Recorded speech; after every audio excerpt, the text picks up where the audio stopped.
There's shock and disbelief over a chilling video by the Islamic State militants in Syria.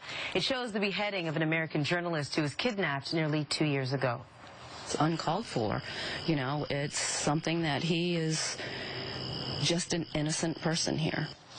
U.S. officials confirm it was, in fact, James Foley in the video. He's seen reading a coerced statement. The extremists say the execution is in retribution for U.S. airstrikes in Iraq. Foley's family also confirmed his death, saying, quote, "We have never been prouder of our son." U.S. President Barack Obama is expected to make a statement later today. On the line with us this morning from New York is David Crane, who wrote a report on torture in Syria. And David, obviously these confirmations are now in that this, in fact, was Mr. Foley. But I want to talk about the U.S. president being named specifically. The fact that they had to, Mr. Foley had to say, listen, this is in retribution for what the United States is doing.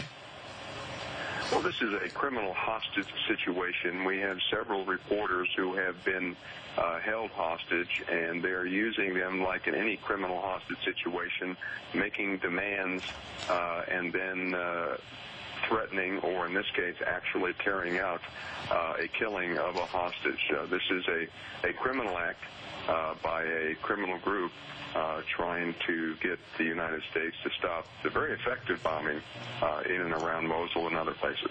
And will the U.S. do that? How do you think the U.S. will react? The U.S. will continue to move forward in appropriately dealing with the threat of ISIS, as is other countries such as Canada and Western Europe. It's truly a threat in the area, but the United States will not stop the bombing. There is a real psychology of fear here, though, isn't there, when it comes to the beheading of someone, of a journalist in particular? Well, again, ISIS is using tactics that were used back in the Dark Ages. This is a terror act, and they are trying to bring fear to the world. They want the world to fear them. This is how they approach their strategic plan, and so this is just part of that.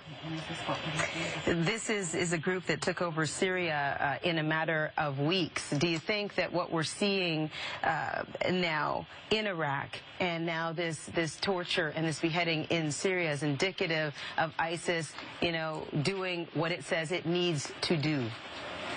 Well, yes, and certainly, and again, it is an amazing geopolitical event that no country really saw coming. But we have so many unemployed and disaffected youth who have a potential here of doing something far more than their miserable lives, and are moving towards this particular group in some type of religious guise, and it gives them some meaning in their life. So again, this is not going to end until this is confronted militarily. And it's interesting that you said that, David, that no one saw this coming, because the United States seems to have been caught flat-footed in this. Didn't maybe realize that ISIS was as big and as thorough as it is. Well, there was certainly a misreading in the ability. The ISIS has been around for about a year and a half, and mainly in and around Syria and doing the jihadi type of tactics there.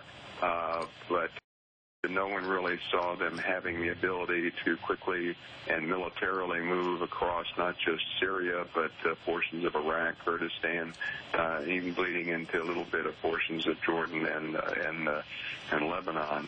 No one saw this coming. David Crane, thank you so much for joining us. We appreciate it. My pleasure. Good talking to you.